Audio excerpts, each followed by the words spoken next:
we go. Hello and welcome to the U-Shaped Business Show, where we featured self-employed business owners who run innovative, unique, and personal businesses. And I'm your host, Patty Kay. And today I am super thrilled to welcome Nico Human to the show. So Nico, welcome. Can you tell us a little bit about your business? Thank you, Patty, and it's great to be here. Yes, my business, I inspire leaders to be better leaders and to grow better teams, and in the process have better lives for everyone concerned. And I start by telling people, or people come to the realization that we all are leaders. That's in a nutshell. That's in a nutshell. I do it through coaching. I do it through consulting, workshopping, that type of stuff. And I have a bit of a unique flair that I bring to it. Tell me about the unique flair. Well, first of all, I'm sounding different from everyone else on this beautiful continent. I'm from South Africa originally, and so that's the first part of it. Then we have a different sense of humor, a little wacky, and we enjoy that. And so sometimes that comes across. And my coaching clients say to me, I'm very much no nonsense, down to business, results oriented, but it's created in a safe space where people feel safe to be challenged in. So they get gradual growth in a safe space, but there's growth all the time. So that's the one side of it, that they say that I'm a little bit different. And then also because I've myself am a CEO and I've run some sizable companies. I come from a CEO perspective of bringing teams together and working through people to reach your goals. So things like delegating, inspiring, getting teams fired up for success, that type of stuff. So that makes me a little bit different. And yeah, having fun all the time, because I think that's the one thing. Business can be so serious, and we as Canadians can become sometimes so serious, but we're totally blessed. We live in the best country on this planet. We've got blessings coming out of our ears, and it's sometimes just important to realize, wow, my struggles, if I compare it to someone else on this planet, I'm actually in a very privileged place. Right. So the clients that you work with, they are also CEOs, correct? Not all of them. I work with people at different places in their lives. First of all, as I said, I do a seminar on leadership within reach. And it's a model that I discovered at Toastmasters when I did my HBL, High Performance Leadership. And it's about, we all are leaders, and it's about servant leadership and being a leader.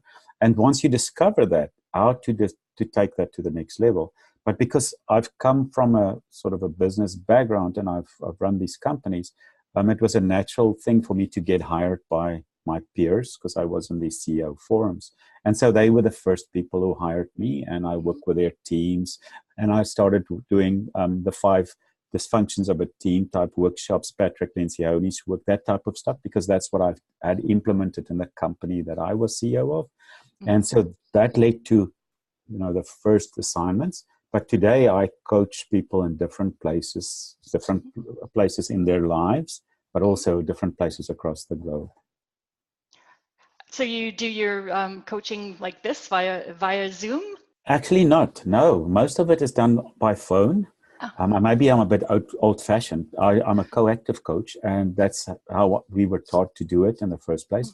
Because on the phone, I found people, to them, it's an even safer place than to have eye contact. When they start digging deep in themselves, and you can hear it in people's voices once you've developed that rapport, where they are at, and they experience it a little bit more. There's just a little bit of a separation and a little bit more privacy.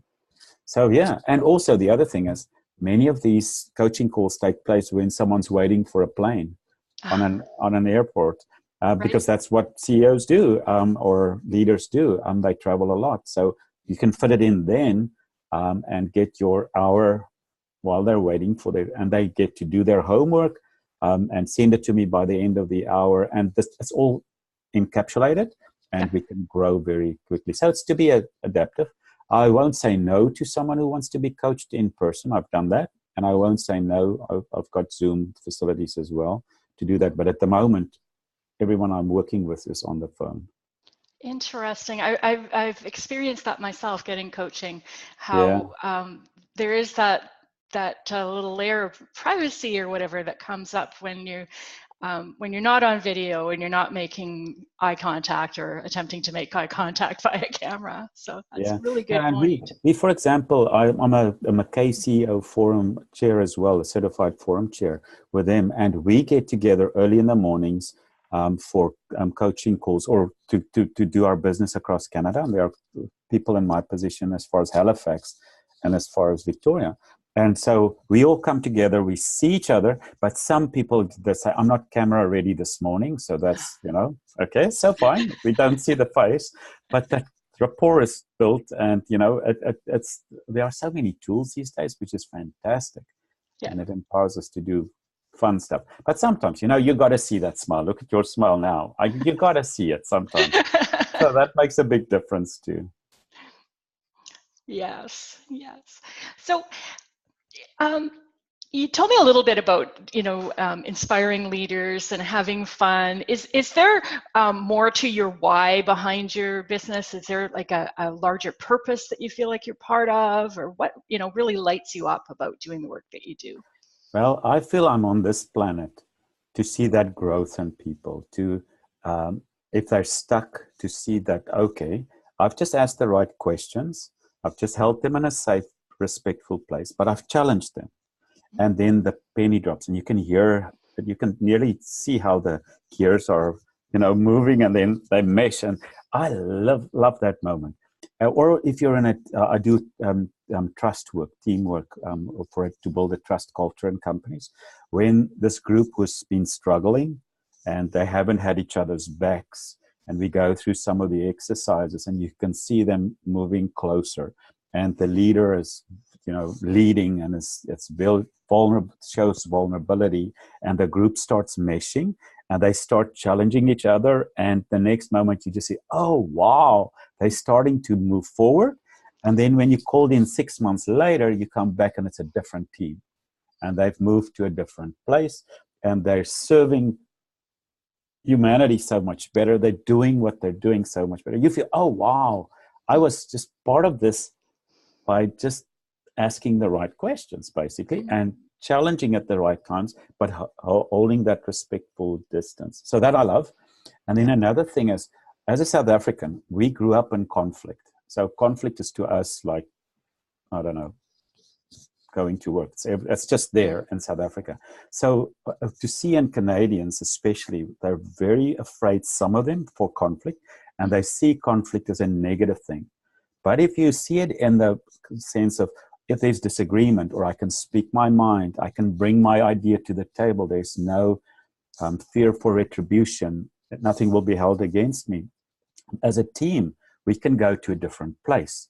So if I can teach this skill, and I call it conflict mining, to leaders, then you go to a new place. Because as a leader, whenever you see this disagreement between two of your managers or two people, in that little disagreement or that little bit of conflict is actually where the next growth is, the opportunity. Right. Because there's a reason why they don't want to make eye contact in your business meeting, or there's a reason why they don't toast each other.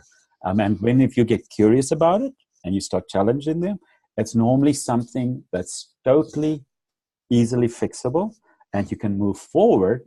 But you have to have that sort of conviction that, okay, I got to go where I just perceive there may be some conflict. To me, that I love it. Then you see the growth, and you say, okay, maybe this is not a positive skill that I'm bringing to Canada, but it's a positive, or not a positive experience. I've built it into a positive skill. And it's something that I can bring to this country, because this country's been great to me and my family. And it's part of me giving back. Awesome. It sounds like you don't let people kind of skate by and avoid things.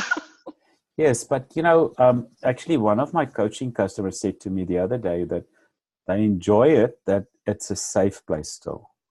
And even I've done a ton of work in Richmond recently with a group at the hospital, and they said to me that to them, when they get into difficult conversations, I'm the first person they think of, who can help us here, you know, because you got to have this, this respect for their well-being, and sign up.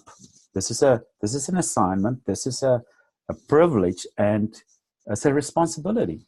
Mm-hmm. But on the other hand, once you're in a certain place, and if the leader is not fearless in certain places and goes to this place, that team is not served, because that conflict may escalate to something much bigger that can disrupt their business, can break up the team.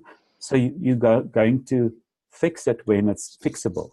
And also in the team itself, when they start holding each other accountable, when it happens and someone sees this in someone else and that person doesn't speak up, it's not out of respect. Then I'm saying this is not serving the team, because you see this happening and you can easily just speak up, because that way trust is built and respect and accountability is built, and we hold each other accountable. But then the team starts getting free, and we start trusting each other more, and we have each other's backs more.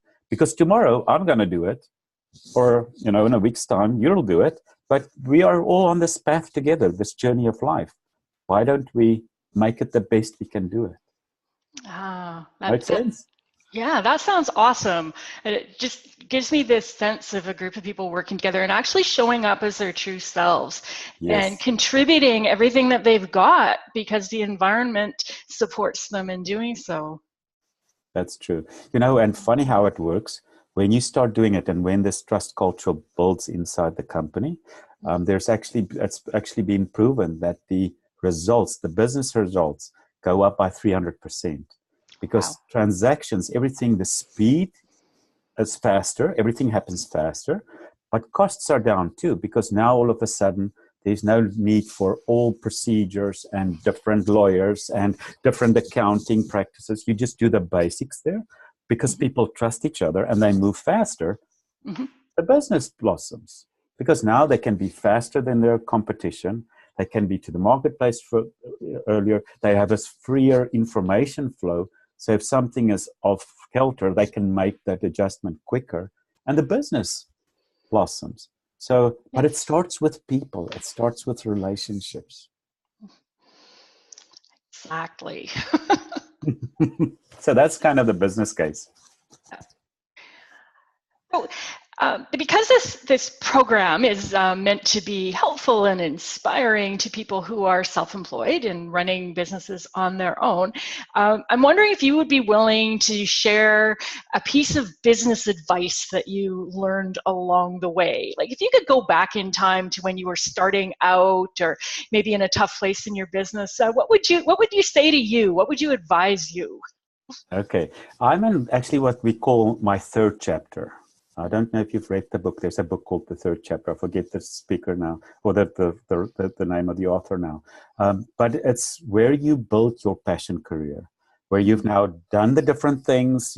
I'm 59. I'll be 60 in January. So and I'm in the place where I had came back from running a transportation company a year and a half ago. And I sat down and I said to myself, okay, what are the things that give me energy? What are the things that I will jump out of the bed in the morning that I want to go do it? And so I had a list, and there were certain things as being a CEO that I did not enjoy. I'm not a numbers person. I don't like the financial side of things. It's just not me. I like the big picture. I like the people. I like the interaction. So I said, okay, what can I build around this that I love? Yeah. And I could have done this when I was 20, but I was too stupid. Okay, so not that I'm better now, but anyways, you get my point. But because then you feel you got to do these things, and you got to go there, and there's lots of obligation. But today there are so many options available. So I would have done this 40 years earlier if I could do this. That's the first thing. And the second thing is, I got very much stuck in technology, emails, things that take your time away, different things. And so I didn't have a proper system of getting organizing the flow across my desk, that type of stuff, and cleaning my inbox every day. Okay.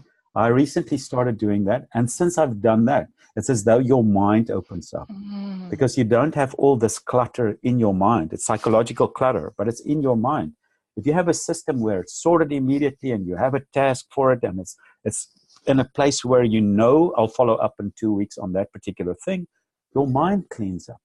So I would have done this a long time ago as well, because that brings your creativity.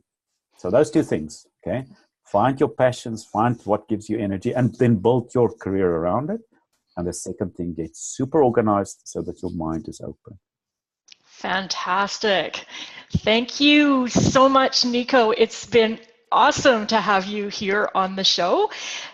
So if people want to get in touch with you, they want to contact you, what's the best way? The easiest, just take nicohuman.com. So my first name, my last name.com. There's a website. Or my email address is nico@nicohuman.com. And Patty, thank you so much for the work that you're doing. I mean, this big smile and so much enthusiasm. You're probably the most optimistic person or the most upbeat person I know on this planet. And thank you for this opportunity and helping us as people, solopreneurs or whatever we want to call ourselves, to go ahead. So thank you for that. Well, thank you, Nico.